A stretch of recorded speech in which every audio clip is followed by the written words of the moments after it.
फिर एक बार आप सभी का आज के शाम की आराधना में स्वागत है। और फिर एक बार मैं आपसे कहूँगा कि मुझे अच्छा लगा जो लोग समय पर इस प्रार्थना में जुड़ चुके हैं। मेरा ये यकीन है कि वो औरों के लिए जो है एक प्रेरणा स्रोत बनते हैं कि वे समय पर आने वाले, समय पर प्रार्थना में जुड़ने वाले। सब प्रभु आप सबों को आशीषित करें, जैसे आज तक प्रभु यीशु मसीह हमारे संग रहे, आगे भी प्रभु हमारी अगुवाई करें। आइए आज की आराधना को एक प्रार्थना के साथ शुरू करें। Let's pray. अपनी आंखों को बंद करेंगे। Hallelujah, hallelujah, hallelujah Lord Jesus, प्रभु यीशु। फिर एक बार इस सुंदर शाम के समय प्रभु आपके दया आसन के आगे हम धन्यवाद की भेंट को लेकर आते हैं प्रभु। प्रभु इस धन्यवाद के बलिदान को स्वीकार कीजिए प्रभु, और जितने भी आज की इस आराधना में जुड़ते हैं वे आपके सामर्थी प्रभु आपके अनुग्रह भरे स्पर्श को प्राप्त करें प्रभु।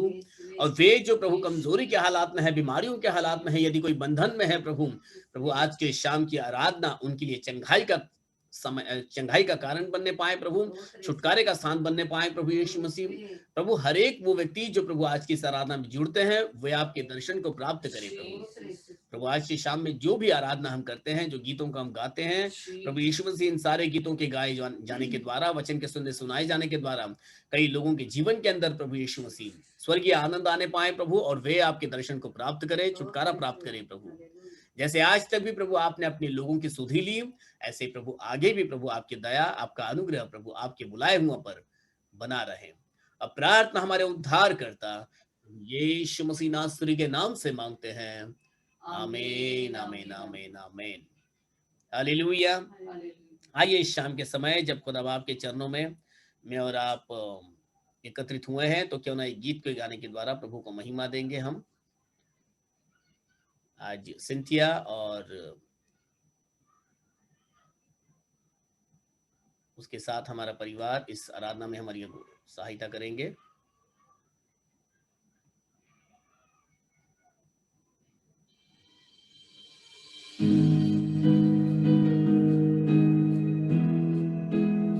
Hallelujah Lord Jesus.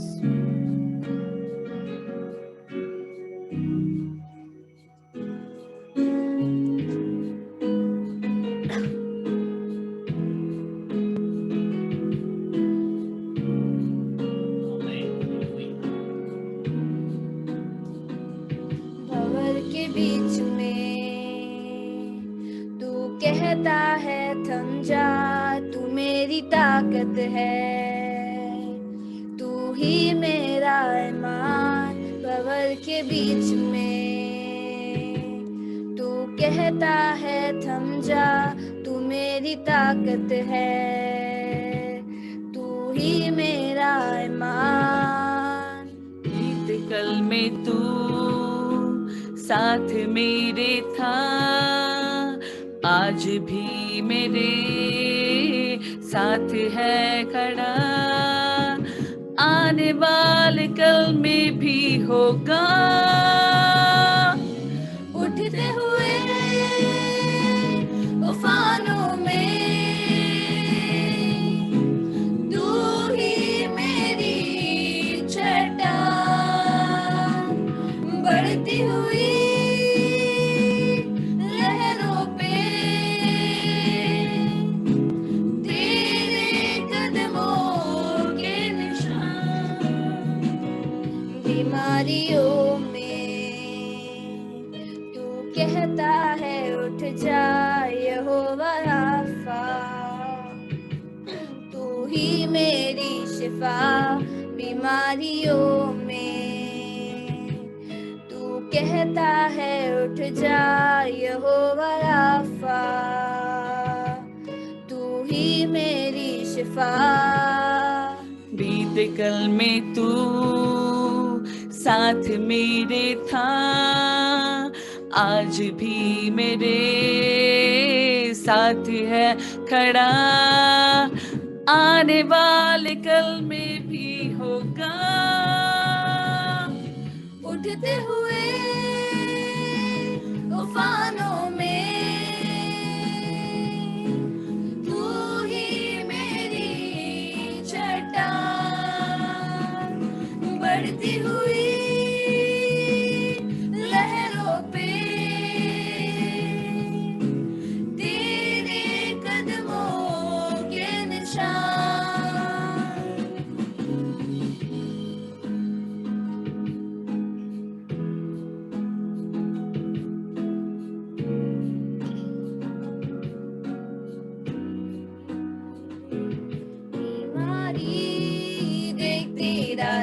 झुका,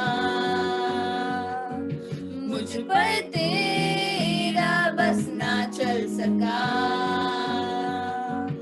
ऐसा कोई शस्त्र ना बना जो कर सकेगा मेरा सामना। बीमारी देख तेरा सर झुका, मुझ पर तेरा बस ना चल सका। ऐसा कोई शस्त्र ना बना जो कर सकेगा मेरा सामना। उठते हुए तूफानों में तू ही मेरी चट्टान, बढ़ती हुई लहरों पे तेरे कदमों के निशान।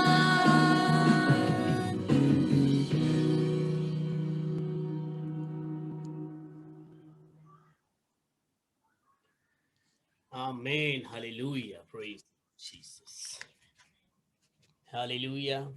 एक खूबसूरत आराधना इस समय मैं और आप सिंथिया और कामिनी के साथ में साझा कर रहे थे। आइए समय है कि हम संदेश में आगे बढ़ें। इससे पहले कि हम प्रार्थना करें और प्रार्थना के द्वारा हम प्रभु को महिमा दें और फिर संदेश में आगे बढ़ेंगे। सो आइए, जेनिफर प्रार्थना में हमारी अगुवाई करेगी और फिर हम वचन में आगे बढ़ेंगे। Yes Jennifer. Praise the Lord. Praise the Lord. Let's pray. Hallelujah, hallelujah, hallelujah. Praise the Lord, praise the Lord. Thank you, Jesus, for this wonderful evening that you have given us. So, Father, be with us, Lord Jesus, in everything we do, in everything we hear, oh Jesus. Lord Jesus, thank you for leading us through such a wonderful worship, Lord Jesus. We bless your name, Lord Jesus. Be with us in each and every single step that we take, oh Lord. Lord Jesus, I pray for the preacher who will be preaching your words. Lord Jesus, be with him, Lord Jesus. Whatever he say, whatever he explains us, Lord Jesus, let us be filled with your mercy and your grace, and let us walk through that path daily so that we can thank your name and we will bless your name, O Lord Jesus. I ask for each and everyone watching this meeting or maybe watching later, Lord Jesus. Be with us, Lord Jesus. Guide us through your paths daily, Lord Jesus, so that we may thank your name, Lord Jesus. I pray for each and everyone who wants to join this meeting, O Lord Jesus, but are not able to. Be with them, O Lord Jesus. Let all the obstacles that are coming in their ways be removed in your holy name, O Father. Let nothing come in our way, so that we may wonderfully thank you and each and every single day, O Father. I ask this prayer into the most holy name of our Lord Jesus Christ. Amen. आमीन, आमीन, आमीन, hallelujah, hallelujah. सो आइए, समय है कि हम संदेश में आगे बढ़ें। आज काफ़ी दिनों बाद फिर एक बार पास्टर राज मसीह जी हमारे साथ में जुड़ चुके हैं दिल्ली से। सो आइए, आगे का समय हम उनके हाथ में सौंपते हैं। Pastor Raj Masih ji, praise the Lord, जय मसीह की। आप अपने संदेश को शुरू कर सकते हो। Hallelujah, hallelujah, praise the Lord. Praise the सबको लॉर्ड, जय मसीह की। जय मसीह की। और मेरी तरफ से, मेरे परिवार की तरफ से, बाइबल स्कूल की तरफ से, मिनिस्ट्री की तरफ से आप सबको नए साल की ढेर सारी शुभकामनाएं। आमीन, आमीन। हालेलुया। हमारी तरफ से भी परमेश्वर आपको इस और नए आपके साल में परिवार आपको बहुत शायद से इस्तेमाल करे। आमीन। हाँ, थैंक यू भैया। प्रभु का धन्यवाद सबसे पहले देना चाहूंगा कि परमेश्वर ने हमें जीवित रखा, सही सलामत रखा। 2020 में बहुत सारी प्रॉब्लम्स थी और कोविड-19 से हम पीड़ित थे, सभी लोग परेशान थे और अभी भी हैं, अभी समाप्त नहीं हुआ है। लेकिन 2020 हमें बहुत भारी सा लग रहा था और वो परमेश्वर ने सही सलामत गुजार दिया। हम ठीक हैं, सही सलामत है, जीवित हैं, सबसे बड़ी गवाही यही है। और बहुत दिनों के बाद हम एक बार फिर से इकट्ठे हुए हैं, क्योंकि मैं थोड़ा बिजी था और आज भी मैं थोड़ा बिजी था, क्योंकि मेरी सास माँ है, उनके लिए आप लोग प्रार्थना करना।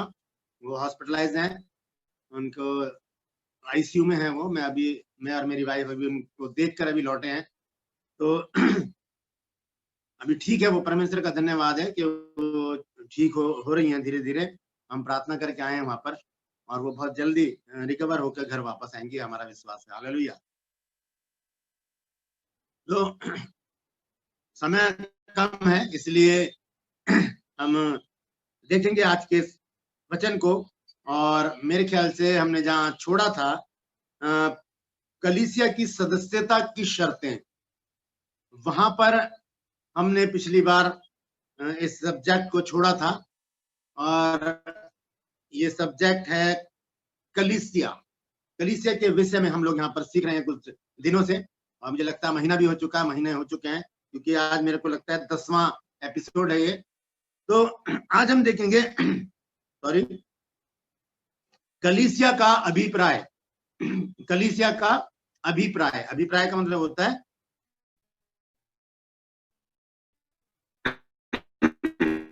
कलीसिया कलीसिया को क्या करना चाहिए, अपने चर्च के लिए, अपनी कलीसिया के सदस्यों को, जो सदस्य हैं, को क्या करना चाहिए, क्योंकि पृथ्वी पर उपस्थित जो दृश्य है उसका एक अभिप्राय है, उसका एक मकसद है, मतलब है उस कलीसिया का। क्योंकि कोई भी बात बिना किसी अभिप्राय के, मकसद के नहीं होती। हर एक बात का कोई कारण होता है, मकसद होता है। कलीसिया का भी अभिप्राय है, और यह अभिप्राय बहुत ही महत्वपूर्ण है। आज हम इस विषय को जानेंगे। हालेलुया। तो मैं आपसे गुजारिश करूंगा कि बने रहिएगा हमारे साथ।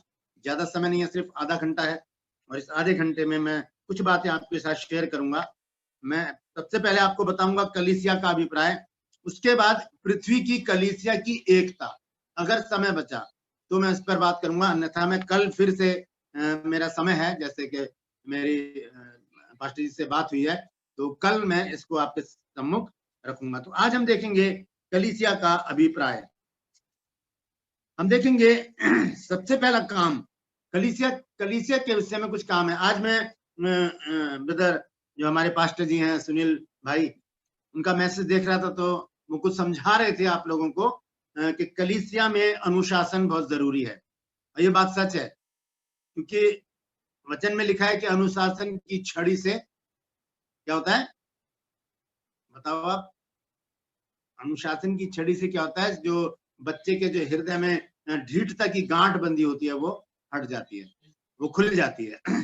तो अनुशासन बहुत जरूरी है कलीसिया में और कलीसिया के सदस्यों में, जैसे कि अंग्रेजी में भी भैया ने बताया था अनुशासन के बारे में। तो आज हम देखेंगे, वो आपको भैया समझा ही रहे हैं, अनुशासन के बारे में मैं कुछ नहीं बोलूंगा। हम देखेंगे आज अभिप्राय, कलीसिया के क्या दायित्व हैं, क्या कलीसिया का कर्तव्य है चर्च के प्रति, आज वो हम देखेंगे। सबसे पहला पॉइंट हम देखेंगे इफिसियों की पत्री 1 अध्याय और उसकी 4, 5 और 6 आयत। इफिसियों, जो ऐसे में कहूंगा बेटा यहाँ आकर बैठ जाएगा तो अच्छा है। इफिसियों, जैसा उसने हमें जगत की उत्पत्ति से पहले उसमें चुन लिया कि हम उसके निकट प्रेम में पवित्र और निर्दोष हों, और अपनी इच्छा की सुमति के अनुसार हमें अपने लिए पहले से ठहराया कि यीशु मसीह के द्वारा हम उसके लेपालक पुत्र हों, कि उसके उस अनुग्रह की महिमा की स्तुति हो जिसे उसने हमें उस प्यार में सेध में दिया। हमको उसमें उसके लहू के द्वारा छुटकारा, अर्थात अपराधों की क्षमा, उसके उस अनुग्रह के धन के अनुसार मिला है। हालेलुया, प्रभु का धन्यवाद देंगे। यहाँ पर हमने देखा है इफिसियों 1 अध्याय और उसकी 4, 5, 6 और 7 आयत लिखा है, जैसा उसने हमें जगत की उत्पत्ति से पहले उसमें चुन लिया, यानी कि प्रभु यीशु मसीह में हमें चुन लिया गया है ताकि हम कलीसिया के सदस्य बने। मैं बीते दिनों आपको बता चुका हूं कि पुराने नियम में जो परमेश्वर का फोकस था वो थी एक जाति, और वो जाति थी यहूदी जाति। लेकिन नए नियम में परमेश्वर की दृष्टि जो रही वो कलीसिया के ऊपर है। ये बात है दोनों वचनों में, पुराना नियम और नया नियम में। पुराना नियम जाति के लिए था, नया नियम कलीसिया के लिए है। कलीसिया के ऊपर परमेश्वर की दृष्टि है, तो कलीसिया को परमेश्वर ने चुना है। हम देखेंगे यहाँ पर जैसा कि जैसा उसने हमें जगत की उत्पत्ति से पहले से चुन लिया कि हम उसके निकट प्रेम में पवित्र और निर्दोष हों, और अपनी इच्छा की सुमति के अनुसार हमें अपने लिए पहले से ठहराया कि यीशु मसीह के द्वारा हम उसके ले पालक पुत्र हों, कि उसके उस अनुग्रह की महिमा की स्तुति हो जिसे उसने हमें उस प्यारे में सेत में दिया है। स्तुति करना कलीसिया का कर्तव्य बनता है। और किसकी स्तुति करना? परमेश्वर की आराधना स्तुति करना। क्योंकि हम बाइबल में पढ़ते हैं प्रभु यीशु मसीह ने कहा कि यूहन्ना 4 अध्याय और उसकी 23 आयत में कि परमेश्वर जो आत्मा और सच्चाई से परमेश्वर की आराधना करते हैं, परमेश्वर ऐसे लोगों को क्या कर रहा है? ढूंढ रहा है। हालेलुया। इसके साथ में एक चीज और जोड़ना चाहता हूं, इब्रानियों की पत्री निकाल लेंगे। हालेलुया। और उसका 12 अध्याय और उसकी 28 आयत पढ़ेंगे। क्या लिखा है? इस कारण हम इस राज्य को पाकर जो हिलने का नहीं, उस अनुग्रह को हाथ से ना जाने दें, जिसके द्वारा हम भक्ति और भय सहित परमेश्वर की ऐसी आराधना कर सकते हैं जिससे वह प्रसन्न होता है। हालेलुया। अब हम बहुत दिनों से पढ़ते आ रहे थे कि आराधना स्तुति कैसे करनी है? आत्मा और सच्चाई से। लेकिन इब्रानियों की पत्री का लिखने वाला 2 बातें और जोड़ता है उसके साथ। यहाँ लिखा, इस कारण हम कौन? कलीसिया। ध्यान से सुनिए, इस कारण हम इस राज्य को पाकर जो हिलने का नहीं, उस अनुग्रह को हाथ से ना जाने दें, जिसके द्वारा हम भक्ति और भय सहित परमेश्वर की ऐसी आराधना कर सकते हैं जिससे वो प्रसन्न होता है। परमेश्वर 4 बातों से प्रसन्न होता है। जब हम 4 बातें हमारी आराधना में होती हैं, आत्मा से, सच्चाई से, भक्ति से और परमेश्वर के भय के साथ। हालेलुया। तो परमेश्वर का भय उस आराधना में होना जरूरी है। ये कलीसिया का अभिप्राय होना चाहिए, ये कलीसिया का दायित्व, ये कर्तव्य होना चाहिए कि वो परमेश्वर की आराधना करे। मैंने पिछले एपिसोड में आपको बताया था कि 5 प्रकार की सेवकाई दी है परमेश्वर ने, लेकिन आराधना को उसमें नहीं जोड़ा है। क्यों? क्योंकि आराधना एक ओपन कार्य है, सबके लिए है। वो पास्टर भी कर सकते हैं, एवेंजलिस्ट भी कर सकते हैं और बिशप भी कर सकते हैं। जितने भी बॉडी है परमेश्वर की, जो 9 लोग परमेश्वर ने जोड़े हैं, 1 कुरिन्थियों 12 की 27 आयत से अगर हम आगे पढ़ें तो सब लोग आराधना कर सकते हैं। इसीलिए परमेश्वर ने आराधना को एक अलग सेवकाई नहीं घोषित किया। ये अलग है, ये सब कर सकते हैं, इसीलिए ये सबके साथ जुड़ी हुई है। तो पहला कार्य क्या है कलीसिया का? आराधना करना। दूसरा कार्य देखेंगे हम मत्ती रचित सुसमाचार और उसका 28 अध्याय 19 और 20 आयत को हम पढ़ेंगे। वहां पर क्या लिखा है? मत्ती रचित सुसमाचार 28 अध्याय 19 और 20 आयत। इसलिए तुम जाकर सब जातियों के लोगों को चेला बनाओ और उन्हें पिता और पुत्र और पवित्र आत्मा के नाम से बपतिस्मा दो, और उन्हें सब बातें जो मैंने तुम्हें आज्ञा दी हैं मानना सिखाओ, और देखो मैं जगत के अंत तक सदैव तुम्हारे संग हूं। हालेलुया। प्रभु का धन्यवाद देंगे। यहाँ पर लिखा है कि सब जातियों के लोगों को जाकर चेला बनाओ। ये कलीसिया का कर्तव्य है। और इसी तरह से प्रभु यीशु मसीह ने मरकुस 16 अध्याय भी कहा है। पढ़ें क्या लिखा है वहां पर?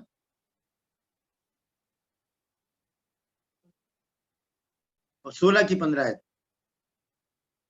और उसने उनसे कहा, तुम सारे जगत में जाकर सारी सृष्टि के लोगों को सुसमाचार प्रचार करो। हाँ, ये कलीसिया का दायित्व है। जब हम सीख रहे हैं चर्च में, हम रेगुलर चर्च के मेंबर हैं और हम परमेश्वर को हम अपना उसके अनुयायी हैं, हम उसके पीछे चलने वाले लोग हैं, हम एक कलीसिया के सदस्य हैं और हम सीख रहे हैं बहुत सालों से। तो अब हमारा भी कर्तव्य बनता है कि जो हमने सीखा है हम उसे आगे बढ़ाएं। किस प्रकार से? 2 तीमुथियुस 2 अध्याय और उसकी 2 आयत को पढ़ेंगे। क्या लिखा है? 2 तीमुथियुस 2 अध्याय और उसकी 2 आयत। और जो बातें तूने बहुत गवाहों के सामने मुझसे सुनी है, उन्हें विश्वासी मनुष्यों को सौंप दे, जो औरों को भी सिखाने के योग्य हो। हाँ, लिखा है। जहाँ पर संत पौलुस है जो तीमुथियुस से बातचीत करते हुए कहते हैं, क्या कहते हैं? दोबारा से पढ़ दें। और जो बातें तूने बहुत से गवाहों के सामने मुझसे सुनी है, जो बातें तूने बहुत से गवाहों के सामने मुझसे सुनी है, विश्वासी मनुष्यों को सौंप दे, उन्हें विश्वासी मनुष्यों को सौंप दे और जो औरों को भी सिखाने जो के योग्य है। औरों को भी सिखाने योग्य। इसे कहते हैं बहुगुणित होना। 2 4 6 8 10 12 14 16 18 इस तरह से, या इसको हम डबल भी कर सकते हैं, 2 4 8 16 32 64 इस तरह से हम इसे मल्टीप्लाई कर सकते हैं। इसी तरह से कलीसिया बढ़ती है। एक बीज जब मरता है तो हजारों बीज पैदा करता है, क्योंकि जब हम देखते हैं कि एक बीज जब मरता है वो भूमि में जाता है, फिर वो फूट निकलता है, पहले वो अंकुर बनता है, फिर वो पौधा बनता है, फिर वो पेड़ बनता है, फिर उसमें फूल आते हैं, फिर उसमें फल आते हैं और उन फलों में ही बीज होते हैं। इसी तरह से एक मनुष्य, हाँ, यीशु मसीह आए, उसके बाद यीशु मसीह ने 12 चेलों को इकट्ठा किया, फिर वो 3000 हो गए, फिर वो 5000 हो गए। इस तरह से आज परमेश्वर का वचन पूरे जगत में एक प्रभु यीशु मसीह के द्वारा फैल गया। एक ही बीज से हजारों बीज पैदा होते हैं। और इसी तरह से एक व्यक्ति से क्या नाम है उसका, तिमुथियुस से संत पौलुस कह रहे हैं कि जो बातें तूने मुझसे सीखी हैं उन्हें उन लोगों को सौंप दे, विश्वासियों को सौंप दे, ताकि वो औरों को भी सिखाने के काम आए। तो ये कलीसिया का दायित्व है, ये कर्तव्य है कलीसिया का, कि जो बात सीख रहे हैं हम अपने पास्टर से, हम उनको आगे बढ़ाएं, ताकि बहुत से लोगों को बचाया जा सके, वो भी जान सकें कि बाइबल एकमात्र ऐसी पुस्तक है जो सत्य है, और उसके अलावा संसार की कोई भी पुस्तक सत्य नहीं है। क्योंकि ये बाइबल जो है पवित्र आत्मा की प्रेरणा के द्वारा 40 लोगों के द्वारा लिखी गई, और इसको लिखने में 1600 साल लगे। हालेलुया। ये दूसरा पॉइंट था। पहला पॉइंट था परमेश्वर की आराधना करना, दूसरा पॉइंट सुसमाचार प्रचार करना। हालेलुया। और तीसरा पॉइंट देखेंगे इफिसियों 4 अध्याय और उसकी 11 आयत से पढ़ेंगे 15 आयत तक। और उसने कितनों को भविष्यद्वक्ता नियुक्त करके और कितनों को सुसमाचार सुनाने वाले नियुक्त करके और कितनों को रखवाले और उपदेशक नियुक्त करके दे दिया, हाँ, जिससे पवित्र लोग सिद्ध हो जाएं और सेवा का काम किया जाए, हाँ, और मसीह की देह उन्नति पाए, जब तक कि हम सबके सब विश्वास और परमेश्वर के पुत्र की पहचान में एक ना हो जाएं। जब तक कि हम सब के सब, देखिए कलीसिया में से किसी को भी छोड़ा नहीं गया है। यीशु मसीह ने जब अपने चेलों को इकट्ठा किया तो क्या यीशु मसीह को नहीं पता था कि यहूदा इस्करियोती उनको पकड़वा देगा? सब कुछ पता था यीशु मसीह को, लेकिन फिर भी उसे अपने साथ साथ रखा। परमेश्वर किसी को भी नहीं छोड़ता।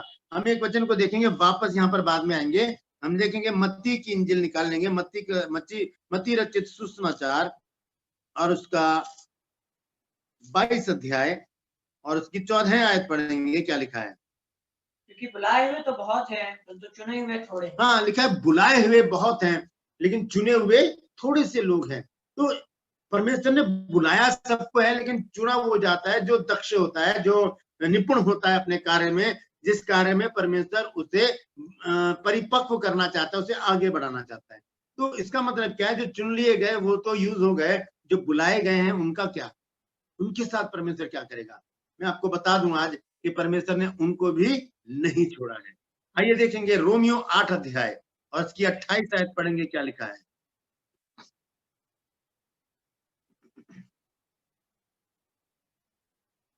और हम जानते हैं जो लोग परमेश्वर से प्रेम रखते हैं, हाँ, जो लोग परमेश्वर से प्रेम रखते हैं उनके लिए सब बातें मिलकर भलाई ही को उत्पन्न करती हैं। उनके लिए सब बातें मिलकर भलाई ही को उत्पन्न करती हैं, अर्थात उनके लिए जो उसकी इच्छा के अनुसार बुलाए हुए। जो उसकी इच्छा के अनुसार बुलाए। यहाँ पर बुलाए हुए लोगों के विषय में लिखा है, यहाँ पर चुने हुए लोगों के विषय में नहीं लिखा। यहाँ लिखा है कि सारी बातें मिलकर भलाई को उत्पन्न करती हैं उनके जीवन में जो परमेश्वर की इच्छा के अनुसार बुलाए गए हैं।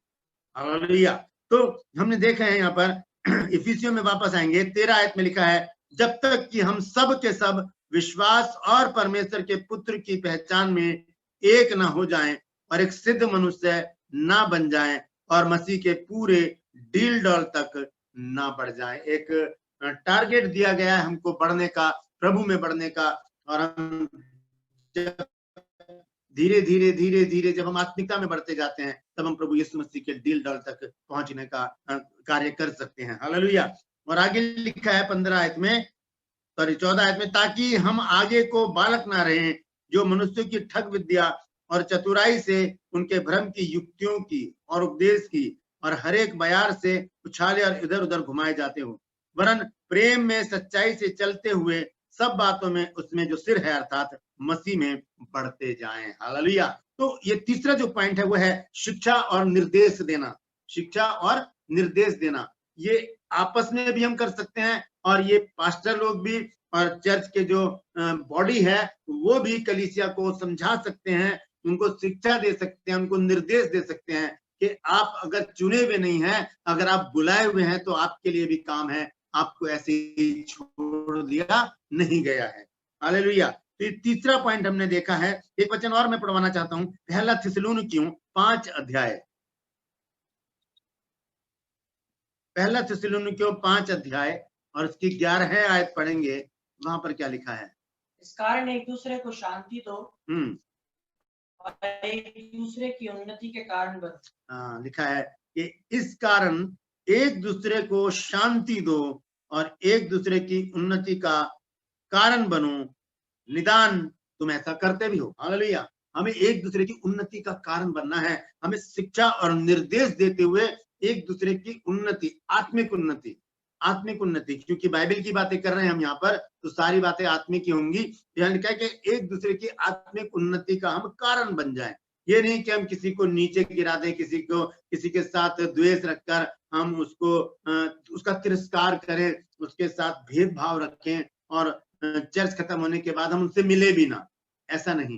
यहाँ पर वचन हमें बताता है कि हम एक दूसरे की उन्नति का कारण बने। कलीसिया के विषय में है कि कलीसिया एक दूसरे की उन्नति का कारण बने। हालेलुया।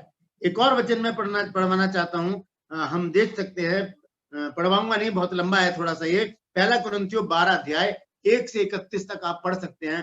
वहां पर सारी बातें लिखी हैं देह के बारे में, कि देह में जितने अंग हैं वो सब आपस में एक दूसरे से जुड़े हुए हैं, क्योंकि आंख हाथ से नहीं कह सकती कि मुझे तेरी जरूरत नहीं, और ना हाथ आंख से कह सकता, ना पैर से कि मुझे तेरी जरूरत नहीं, मुझे तेरा प्रयोजन नहीं है। हम एक दूसरे के अंग हैं, हमें एक दूसरे की उन्नति का कारण बनना है, हमें एक दूसरे को बढ़ा चढ़ाकर शिक्षा में आगे बढ़ाना है, निर्देश देने हैं और परमेश्वर के कार्य को आगे बढ़ाना है। ये कलीसिया का कार्य है। हालेलुया। हम देखेंगे प्रेरितों का काम 1 अध्याय और उसकी 8 आयत को देखें क्या लिखा है। परंतु जब पवित्र आत्मा तुम पर आएगा तब तुम सामर्थ पाओगे और यरूशलेम और सारी यहूदिया और सामरिया में और पृथ्वी की छोर तक मेरे गवाह हो। हालेलुया। ये बहुत ही महत्वपूर्ण कार्य है कलीसिया के लोगों का, जो कलीसिया से जुड़े हुए हैं, जो कलीसिया में स्थापित हैं और जो कलीसिया का अंग हैं। उन लोगों के लिए लिखा है कि जब पवित्र आत्मा तुम पर आएगा तब तुम सामर्थ पाओगे। और कहाँ? यहूदिया, सामरिया और पृथ्वी की छोर तक मेरे गवाह ठहरो। पृथ्वी की छोर तक, यहूदिया, सामरिया, यरूशलेम है पहले मेरे को लगता है, यरूशलेम, हाँ यरूशलेम और सारे यहूदिया और सामरिया और पृथ्वी की छोर तक हम उसके गवाह होंगे। यरूशलेम का मतलब है घर, उसके बाद यहूदिया यानी कि हमारा पड़ोस, उसके बाद सामरिया यानी कि हमारा शहर, और उसके बाद पृथ्वी के छोर। परमेश्वर हमें दूर दूर तक लेकर जाएगा, हम उसकी गवाही देंगे कि परमेश्वर ने हमारे जीवन में बड़े बड़े काम किए हैं, और हम आनंदित और मगन होंगे। तब परमेश्वर हमें जब लोग देखकर हमें अचंभित होंगे और क्या कहेंगे कि परमेश्वर ने इनके जीवन में बड़े बड़े काम किए हैं। हम देखेंगे एक आयत को भजन संहिता निकाल लेंगे, 120 अध्याय और 126 अध्याय और उसकी 2 आयत पढ़ेंगे क्या लिखा है। तब हम आनंद से हंसने और जय जयकार करने लगे। तब हम आनंद से हंसने और जय जयकार करने लगे। तब जाति जाति के बीच में कहा जाता था, तब जाति जाति के बीच में कहा जाता था यहोवा ने इनके साथ बड़े बड़े काम किए हैं।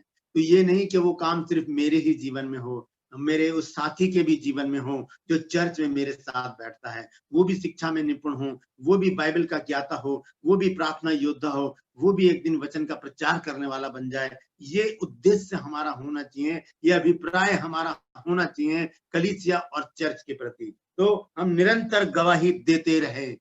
गवाही, कलीसिया का अभिप्राय क्या है? गवाही देते रहना, चाहे हम घर में हों। देखिए मिनिस्ट्री जो होती है वो घर से शुरू होती है।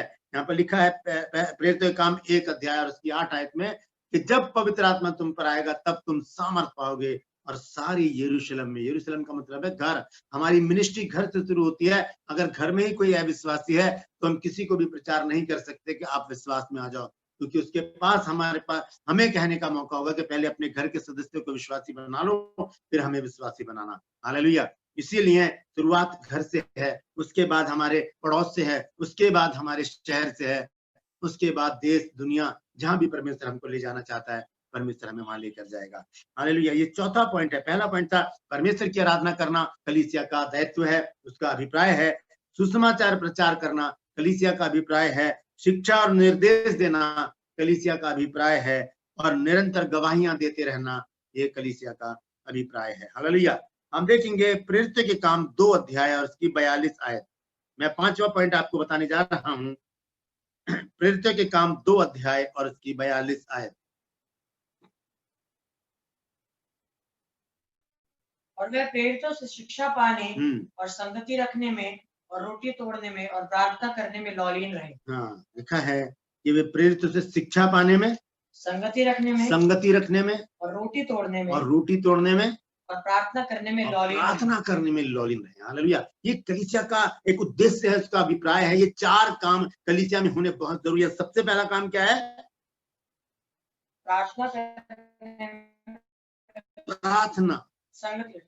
संगति रखने में पहला काम, शिक्षा पाने में, संगति रखने में, रोटी तोड़ने में और प्रार्थना। ये 4 काम कलीसिया के हैं जो कलीसिया को करने बहुत जरूरी हैं। ये कलीसिया का अभिप्राय है। इसमें एक महत्वपूर्ण काम है रोटी तोड़ना, और उसे कहते हैं प्रभु भोज। वो बहुत जरूरी है। उसके विषय में आपको मैं बताना चाहता हूँ, थोड़ा सा मैं खोलकर बताऊंगा। और मैं चाहता हूं कि मुझे टाइम बताया जाए, क्या हो गया है? 10 मिनट है, ठीक है।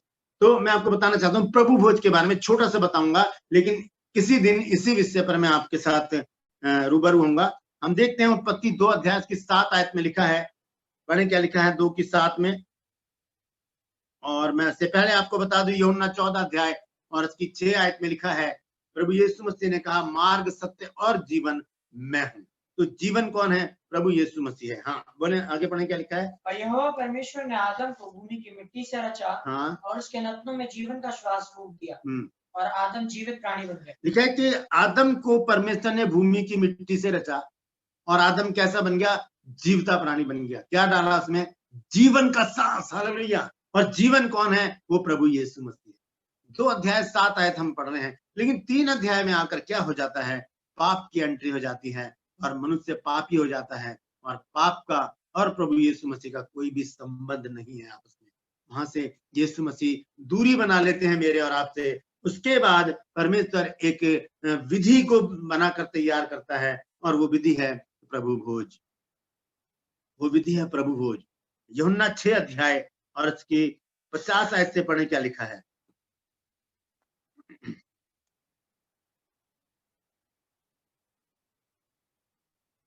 हालेलुया। यह वह रोटी है जो स्वर्ग से उतरती है, ताकि मनुष्य उसमें से खाए और ना मरे। जीवन की रोटी। हाँ। जीवन की रोटी जो स्वर्ग से उतरी मैं हूँ। यदि कोई इस रोटी में से खाए तो सर्वदा जीवित रहेगा। और जो रोटी मैं जगत के जीवन के लिए दूंगा वह मेरा मांस है। और ध्यान से सुनिएगा आगे क्या लिखा है। इस पर यहूदी यह कहकर आपस में झगड़ने लगे कि यह मनुष्य क्यों कर हमें अपना मांस खाने को दे सकता है। यीशु ने उनसे कहा, मैं तुमसे सच सच कहता हूँ, जब तक मनुष्य के पुत्र का मांस ना खाओ और उसका लहू ना पियो तुम में जीवन नहीं। तो तुम में जीवन नहीं, क्योंकि जीवन तो निकल चुका था। उत्पत्ति 3 अध्याय में जब पाप ने एंट्री की, जीवन बाहर आ गया, हम एक मुर्दा जीवन जी रहे थे, तब परमेश्वर ने एक विधि बनाई प्रभु भोज के रूप में। और प्रभु भोज लेने से पहले हमारा जीवन कैसा है, परमेश्वर को इससे कुछ लेना देना नहीं है। लेकिन प्रभु भोज लेने के बाद हमारा जीवन पवित्र होना चाहिए। क्यों? क्योंकि हमने प्रभु यीशु मसीह को अपने अंदर व्यवस्थित किया है, अपने अंदर बैठाया है। हालेलुया। उसका लहू और उसका मांस हम जब प्रभु भोज में लेते हैं तो हम एक बार फिर से प्रभु यीशु मसीह को अपने अंदर एंट्री करते हैं, जीवन हमारे अंदर आ जाता है और वो जीवन पवित्र है। उसे पवित्र रखने के लिए हमें अपने विचारों को, अपनी दृष्टि को, अपनी जुबान को और अपने चाल चलन को पवित्र रखना बहुत जरूरी है। प्रभु भोज अगर हम इसी रीति से पवित्रता से जीने के लिए लेते हैं तो हमारे लिए बढ़िया है, अच्छा है। अन्यथा अगर हम उसके बाद फिर से अपना जीवन वही नशे में, गाली गलौज में, चुगलियों में, व्यभिचार में जीना चाहते हैं तो हम कभी भी प्रभु भोज में शामिल ना हो। हालेलुया। तो प्रभु भोज लेना जो है वो 5वां पॉइंट है कलीसिया के लिए। 6ठा पॉइंट देखेंगे इब्रानियों 10 अध्याय और उसकी 25 आयत को पढ़ेंगे। वहां पर क्या लिखा है?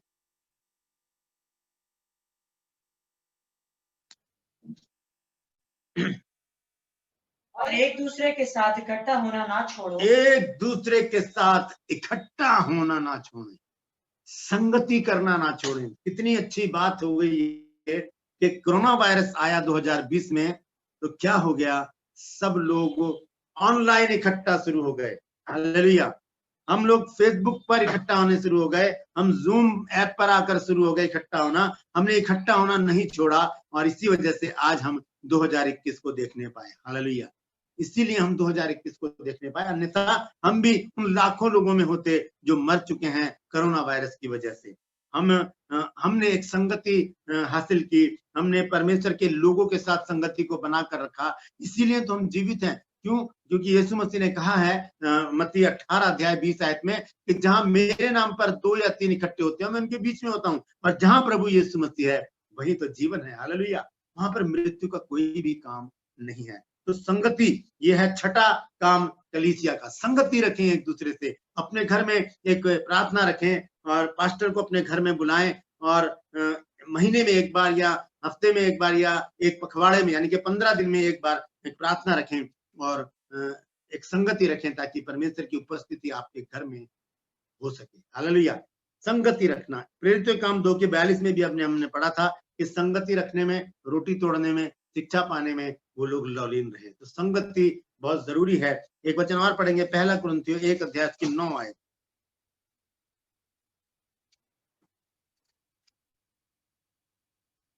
परमेश्वर सच्चा है जिसने तुमको अपने पुत्र हमारे प्रभु यीशु मसीह की संगति में बुलाया है। हाँ, परमेश्वर सच्चा है जिसने हमें प्रभु यीशु मसीह की संगति में बुलाया है। हम बुलाए भी लोग यीशु मसीह की संगति में शरीक हो जाएं, शामिल हो जाएं। हालेलुया। ये हो गए 6 पॉइंट। 7वां पॉइंट हम देखेंगे इब्रानियों 10 अध्याय में वापस आकर 24 आयत देखेंगे, उसकी क्या लिखा है।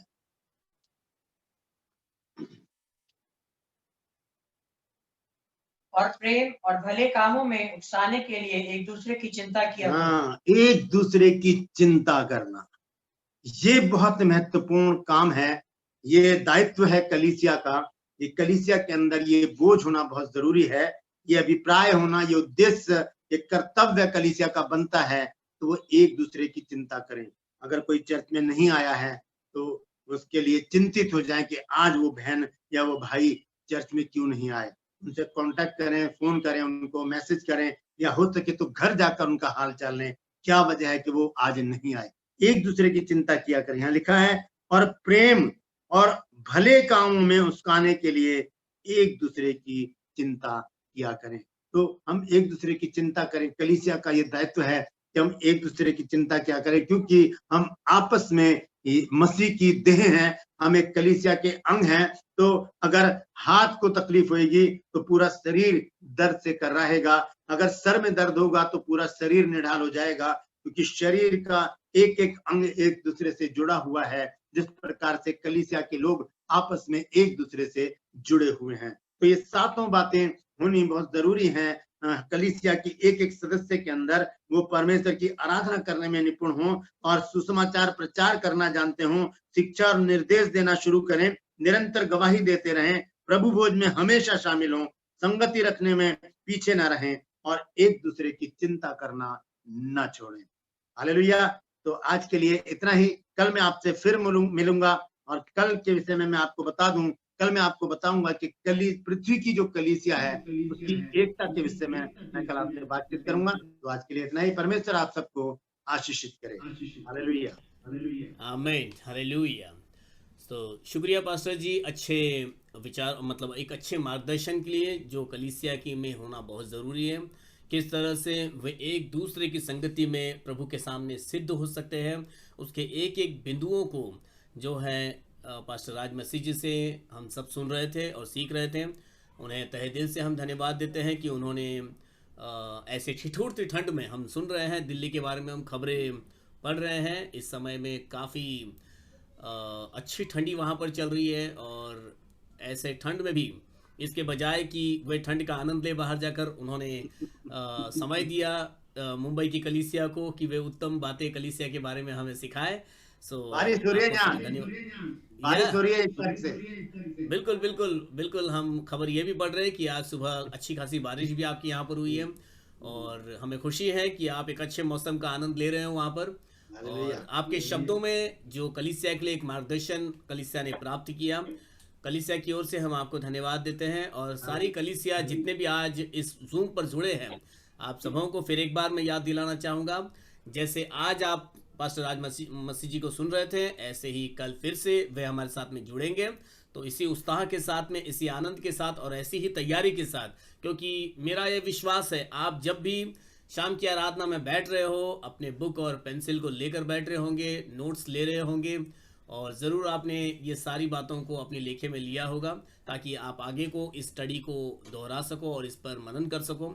सो आइए आज के इस शाम की सभा को हम यहाँ पर समाप्त करते हुए एक प्रार्थना करेंगे, और इस प्रार्थना के साथ आज की सभा को यहाँ पर हम समाप्त करेंगे। मैं चाहूँगा आज कौन हमारे बीच में प्रार्थना में हमारी अगुवाई करेंगे? मैं चाहूँगा सिस्टर लता यदि हमारे साथ में जुड़े हैं तो लता प्रार्थना में हमारी अगुवाई करेंगे।